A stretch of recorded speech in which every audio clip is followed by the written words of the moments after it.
Can you read these? If not, don't worry. When I first started learning Japanese, these looked like random symbols to me too. I remember Googling things like how to memorize hiragana fast or what's the best way to learn katakana. There were so many different methods that I didn't know where to start. Some people said to memorize the entire chart.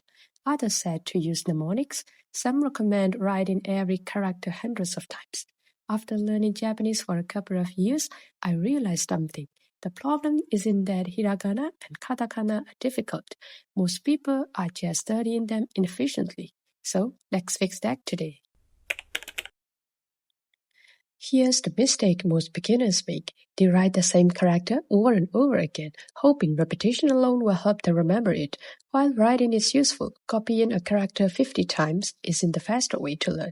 Another common mistake is learning hiragana and katakana at the same time. It seems efficient, but your brain ends up cross-contaminating similar shapes. You'll mix up me and fu, or shi and tsu, and it gets messy fast. The fix is simple. Separate the scripts and change how you are encoding the information in the first place. Learn hiragana first. And don't try to memorize all 46 characters at once. Instead, learn them in small groups of 5 to 10 characters. For example, start with a, I, u, e, o, then move on to ka, ki, ku, ke, ko. Once you're comfortable with one group, compare the characters that look similar and are commonly confused. For example, ru, ro, wa, re, ne, shi, zu, nu, su. Practice these characters side by side until you can recognize them instantly. This helps train your brain to notice the small differences early on, making reading much smoother and preventing common beginner mistakes. Speaking of learning in small groups, let me introduce you to today's sponsor, MochiKana Learn Hiragana. MochiKana is a Japanese learning app, and it's designed specifically to help beginners learn how to read and write Japanese in just 1 week with consistent practice. The lessons are already organized into small beginner-friendly steps. Instead of throwing all 46 hiragana and katakana at you, each lesson only introduces 2 or 3 new characters, each with audio, images, and memory tips built right in. So learning feels much less overwhelming. As you learn each character, try using mnemonics to help you remember it, but only if they genuinely help you. For example, A can look like an apple, and it makes the A sound, just like the first letter in apple.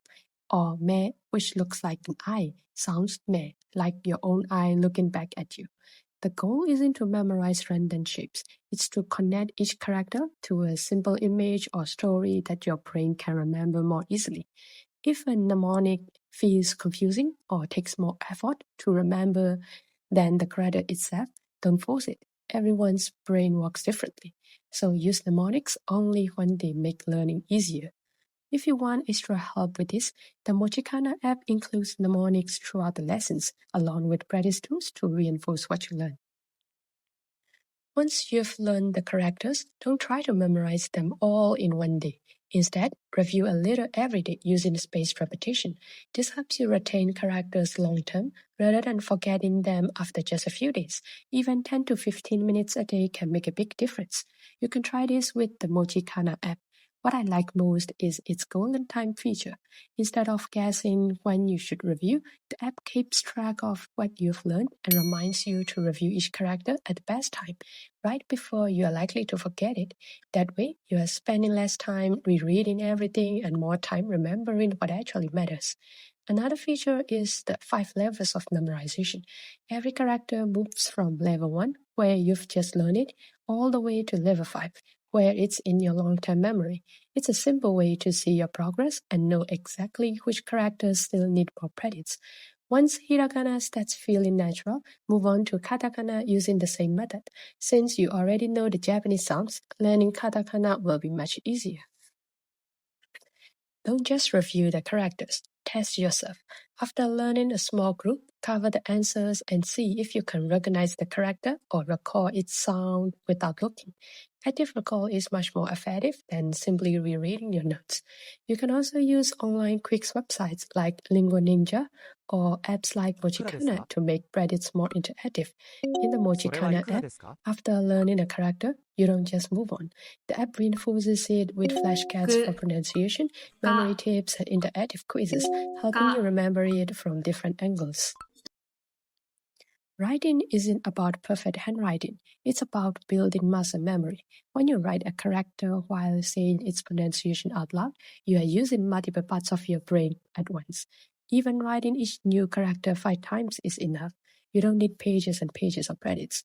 With the MochiKana app, you can practice this directly in the Writing tab. It guides you through proper stroke order, making it easy to build that muscle memory step by step. If you are just studying Japanese, it's one of the easiest ways to stay consistent. You can download it on the App Store or Google Play Store. Just search for MochiKana, learn Hiragana.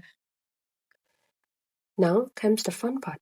Stop looking at individual characters and start reading real Japanese. This is where everything you've learned begins to connect. Start with short words and simple sentences, such as Konnichiwa, watashi wa rin desu.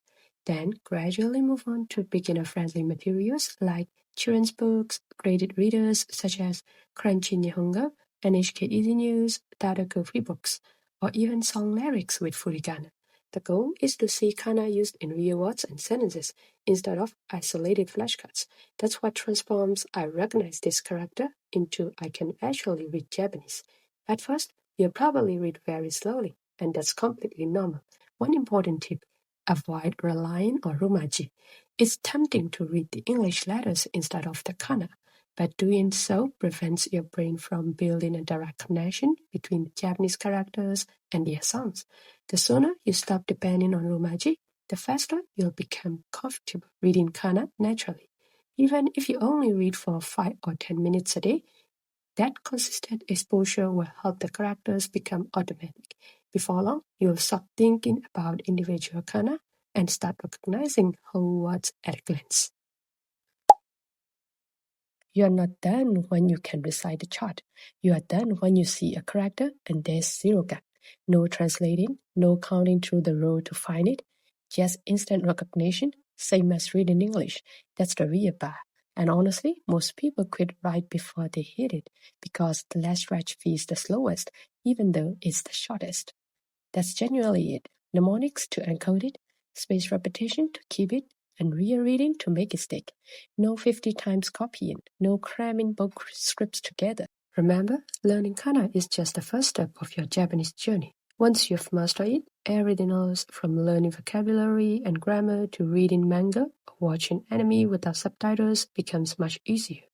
If you found this video helpful, give it a thumbs up and subscribe for more language learning content. I'll see you in my next video.